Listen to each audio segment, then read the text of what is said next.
Hello दोस्तों, स्वागत है आपका एक्टर राहुल शर्मा में। जैसे मैंने बताया, मैं यूट्यूब स्क्रॉल करता रहता हूँ, उसमें मैंने बहुत सारी स्टोरीज़ वगैरह मैंने देखी, क्राइम रिलेटेड स्टोरीज़। क्योंकि आज की डेट में आजकल आपने देखा होगा लोगों का धैर्य और कहते हैं ना, मतलब कि सहन शक्ति या फिर नेगेटिविटी इतनी ज़्यादा बढ़ चुकी है और सहन शक्ति इतनी ज़्यादा कम हो गई है कि मतलब छोटी छोटी बातों पे लोगों को गुस्सा आ जाना। आपने देखा होगा जरा सी किसी पे 50-100 रुपये की बात होती है तो लोग एक दूसरे को मार पीट कर देते हैं, मर्डर तक हुआ है बहुत सी। हमने ऐसी स्टोरीज हमने देखी हैं। तो आज आपको एक ऐसी स्टोरी बताने वाला हूँ जिसमें रिजेक्शन या फिर एक बदले की भावना, इस तरह की स्टोरी के चक्कर में एक इंसान ने एक महिला के साथ पहले तो बलात्कार किया और फिर उसको मार दिया। स्टोरी है मुंबई की, एक लेडी थी मोनिका गुर्दे। उनके वो बेसिकली वहाँ के जो एक्स जज थे उनकी बेटी थी। तो पहले तो वो फोटोग्राफी का काम करती थी, लेकिन बाद में वो धीरे धीरे करके परफ्यूम के काम में आ गई, परफ्यूम के बिज़नेस में आई। अच्छा खासा उनका काम चलने लगा। तो अपने काम को आगे बढ़ाने के लिए वो गई गोवा में। उन्होंने काफ़ी जगह अपार्टमेंट्स वगैरह देखे रहने के लिए, क्योंकि उनको वहाँ शिफ्ट होना था, तो अपार्टमेंट्स वगैरह देखे। तो एक गोवा में पणजी के पास जगह है, वहाँ के अपार्टमेंट है सपना वैली के नाम से, सपना राज वैली शायद पूरा नाम है उसका। वहाँ वो गई, अपार्टमेंट लिया, काफ़ी काम सब अच्छा चल रहा था, काफ़ी अच्छे खासे लोगों से बैठ उठती, बड़े बड़े लोगों से के साथ बैठना उठना हो रहा था, क्योंकि वो बहुत एक तरीके से जानी मानी परफ्यूम एक्सपर्ट बन गई थी।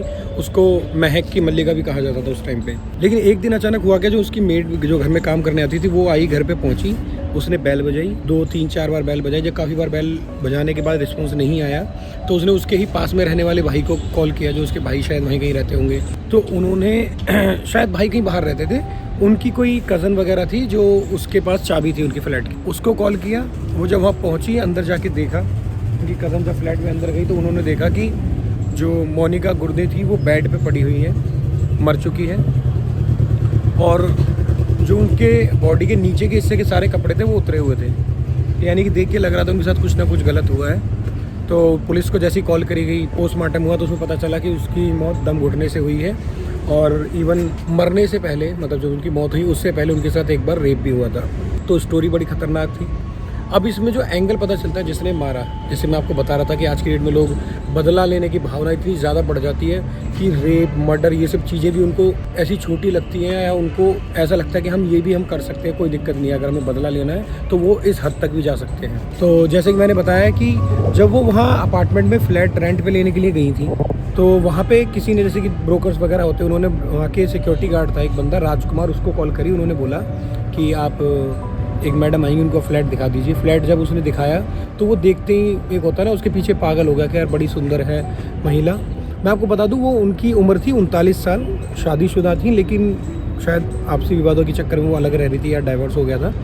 तो उसने देखा तो वो उसे लगा कि हाँ, उसे पसंद आई वो। तो कुछ दिन बाद वो शिफ्ट भी हो गई, वो खुश हो गया कि हाँ ये मैडम यहाँ रहने लगी है। ऑब्वियसली वो उसको पसंद करने लगा था, तो उसके लिए तो और ज़्यादा खुशी की बात। फिर उसे लगा कि अब एक गार्ड है, गार्ड अब डेली तो उससे मिल नहीं सकता, उसका मन करता था डेली मिलने का, देखने का। तो उसने क्या किया, सिक्योरिटी गार्ड ने अपने वहाँ सोसाइटी में ही बात करी कि मैं सभी की गाड़ियाँ साफ़ करने लगूंगा। तो उसने उनकी गाड़ी साफ़ करने का भी, महिला के मोनिका की गाड़ी साफ़ करने का भी एक जिम्मा ले लिया। लेकिन एक दिन हुआ क्या अचानक, लेकिन जैसे कि गार्ड था और ऑब्वियसली गलत नीयत थी उसकी, तो उसने क्या किया, उसके उनकी गाड़ी से ना एक दिन छाता चोरी हो गया। छाता चोरी की कंप्लेंट हुई, पता चला उसके गार्ड रूम से भी, जहाँ वो रहता था वहाँ से वो छाता भी मिल गया। तो मोनिका ने उसकी कंप्लेंट कर दी और उसको निकलवा दिया नौकरी से, मतलब सोसाइटी वालों ने उसको निकाल दिया नौकरी से। उसके बाद वो इतना गुस्से में हो गया इस बात से कि एक तो वो उससे पसंद करता था, उसने उसके साथ ऐसा किया, उसको नौकरी से निकलवा दिया, कि वो बदला लेने की फिराक में रहा। वो काफ़ी टाइम इधर उधर गया, बाहर और भी जगह नौकरी करने गया, बेंगलोर गया, काफ़ी जगह गया। और बता दूं आपको, ये जो गार्ड था राजकुमार वैसे तो पंजाब के बठिंडा का रहने वाला था, लेकिन वही मजदूरी वगैरह करते करते एंड में अपना गोवा में आके शिफ्ट हो गया था। फिर वहाँ सिक्योरिटी गार्ड की नौकरी कर रहा था। तो हुआ क्या, जब वो गया उसके कुछ महीने बाद, ये बात जो मैं बता रहा हूँ ये है जून की बात, और अक्टूबर की बात है जब उनका मर्डर हुआ था। अक्टूबर में वो बाहर जहाँ भी बेंगलोर वगैरह कहीं शिफ्ट हो गया था, उसके बाद वो वापस आया और उसने रैकी करना शुरू किया कि उसको देखने के लिए ये कहाँ रहती है, कहाँ, मतलब रहती तो पता है उसको, किस टाइम जाती है मिलने के लिए, मतलब एक बार तो शायद बीच में 1-2 बार वो मिला भी था। उसने कहा कि जो मेरे खिलाफ कंप्लेंट है वो वापस ले लो, मुझे नौकरी मिल जाएगी। लेकिन मोनिका ने उसको, मतलब एक तरीके से कहते हैं अनदेखा अनसुना कर दिया। तो इससे वो और ज़्यादा गुस्से में आ गया। तो उसने क्या किया, एक दिन रात को, शायद मर्डर से 2 दिन पहले, वो उसकी सोसाइटी में दाखिल हुआ, कैसे ही बिना किसी को मतलब खबर हुए वो पहुंच गया और अपार्टमेंट के ऊपर पहुंच गया, क्योंकि उसको सारे रास्ते पता थे।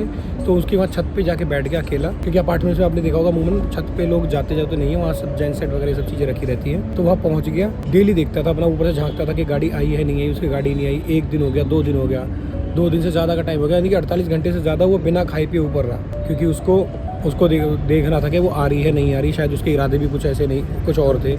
एक दिन देखा उसने, शायद 6 अक्टूबर की बात है, 6 अक्टूबर 2016 की बात है ये। उसने देखा कि मोनिका की गाड़ी आ गई है, 5 अक्टूबर की को आई है बेसिकली। 6 अक्टूबर को तो मर्डर हुआ था। शाम को जब गाड़ी आ गई है तो उसने इंतजार किया कि अंधेरा हो, कैसे अंधेरा होने का इंतजार किया। फिर वो वहाँ पहुँचा, उसके फ्लैट पे पहुँचा जब अंधेरा हुआ, तकरीबन शाम 6:30-7 बजे करीब। फ्लैट की बेल बजाई, मोनिका ने पूछा कौन है, उसने बताया कि मैं सुपरवाइजर हूँ। जैसे उसने गेट खोला तुरंत उसने उसे धक्का मार के अंदर घुस गया, लॉक कर लिया। और फिर आपको पता ही है कि फिजिकली स्ट्रांग होने की वजह से या उसका महिला होने का फ़ायदा उठा के उसने उसको थोड़ा मारपीट करके अपना उसे बेड अंदर बैठा दिया। और उसके बाद चाकू भी था, और उसने वही चाकू के दम पे थोड़ा डरा धमका के अगर चिल्लाई तो मार दूंगा, ये सब चीज़ें वो सब करी। तो उसने फिर उसके हाथ मुँह बांध दिए। हाथ मुँह बांध के उसने उसे वही जो भी होती है मारपीट, ये सब चीज़ें करी। मोनिका ने उससे कहा भी कि तुम मेरे से जितने चाहो पैसे ले सकते हो, लेकिन उसके पास में खाली 4000 रुपये निकले और कुछ ATM कार्ड थे। उसने बोला कि अगर ये भी कम है तो आप ऐसा करो, मेरा ATM कार्ड है, ये ले लो, इसमें से पैसे निकाल लो। एक बाकायदा, क्योंकि वो इतना पढ़ा लिखा नहीं था तो उसको पता भी नहीं था कि ATM से पैसे कैसे निकालते हैं। तो उसने बाकायदा उसको बताया भी कि आप ऐसे करके ATM से पैसे निकाल सकते हो, ये प्रोसीजर है, ATM पिन है, ये है। तो लेकिन हुआ क्या, उसके इरादे तो कुछ और थे, मारना तो चाहता ही था, लेकिन उसने देखा, पसंद भी करता था चूँकि, तो उसने सोचा क्यों ना अपनी हवस मिटाई जाए। तो उसने उसके दोनों हाथ पैर बांधे हुए थे जो, तो पैर खोल के हाथ बांधे रखे और उसके साथ वही बलात्कार किया। और लेकिन फिर सुबह होते होते उसको लगा कि अब यार ये तो मेरे को जानती है, तो मैं कहीं ना कहीं फंस जाऊंगा। तो उसने पास रखे तकिए से क्या किया, उसका गला दबा के, मतलब सॉरी दम घोट के उसकी मौत हो गई, तकिए से मुंह दबा दिया और वहाँ से भाग गया लॉक करके अंदर से, मतलब चाबी लेके खुद चला गया और लॉक करके भाग गया। अब मर्डर की मिस्ट्री कैसे सॉल्व हुई कि जो उसने ATM जो लेके भागा था वो, उसने वहाँ अर्ली मॉर्निंग सुबह वहाँ से पैसे भी निकाले पास में ही, मतलब जहाँ उनका अपार्टमेंट था उससे 4-5 किलोमीटर की दूरी पे पैसे भी निकाले थे। पहले तो कोई सुराग वगैरह नहीं मिला था, वहाँ फिंगरप्रिंट कुछ नहीं थे, लेकिन जब बाद में पुलिस को पता चला कि उनका डेबिट कार्ड वगैरह वो सब गायब है, तो वो बैंक पहुँचे। बैंक वालों ने डिटेल बताई कि हाँ उसी दिन जिस दिन मर्डर हुआ है रात को, उस दिन अर्ली मॉर्निंग 6-6:30 बजे पैसे निकले। तो उन्हें एक फ़ोटो मिली, CCTV फुटेज होती है ATM कार्ड में, वो CCTV लेके जब वो सोसाइटी पहुंचे तो लोगों ने पहचाना हाँ ये तो यहाँ का गार्ड है जो पहले यहाँ काम करता था। तो उन्होंने फिर नजर रखनी शुरू करी कि इसका अंदर ATM कार्ड इसके पास है, दोबारा ज़रूर पैसे निकालेगा। तो अगले ही दिन, शायद 1 या 2 दिन बाद, दूसरे दिन या अगले दिन फिर से पैसे निकले, लेकिन इस बार पैसे निकले थे बेंगलोर से। बेंगलोर से देखा, वहाँ की बेंगलोर पुलिस से कॉन्टैक्ट किया, तो वहाँ की पुलिस ने भी जो CCTV फुटेज भेजी उसमें वही बंदा था, राजकुमार जो गार्ड था। तो वहाँ उन्होंने रैकी करनी शुरू करी। तो पास ही के एक होटल से उसको पकड़ भी लिया गया, जब पुलिस शादी वर्दी में काफ़ी जगह घूम रही थी उसको पकड़ने के लिए। तो एक होटल पे रिसेप्शन ने पहचान लिया कि हाँ ये बंदा तो यहीं रुका हुआ है, लेकिन काम से बाहर गया हुआ है। और जैसे ही वो आया पुलिस ने उसको पकड़ लिया और फिर गोवा पुलिस उसे अपना हैंडओवर में लेके वापस उसको कोर्ट में पेश किया गया। तो उसने बताया कि वो उससे बहुत ज़्यादा प्यार करता था, पसंद करता था, और उसने फिर मेरी नौकरी भी निकलवाई, मुझे नौकरी से निकलवा दी, नौकरी छुड़वा दी।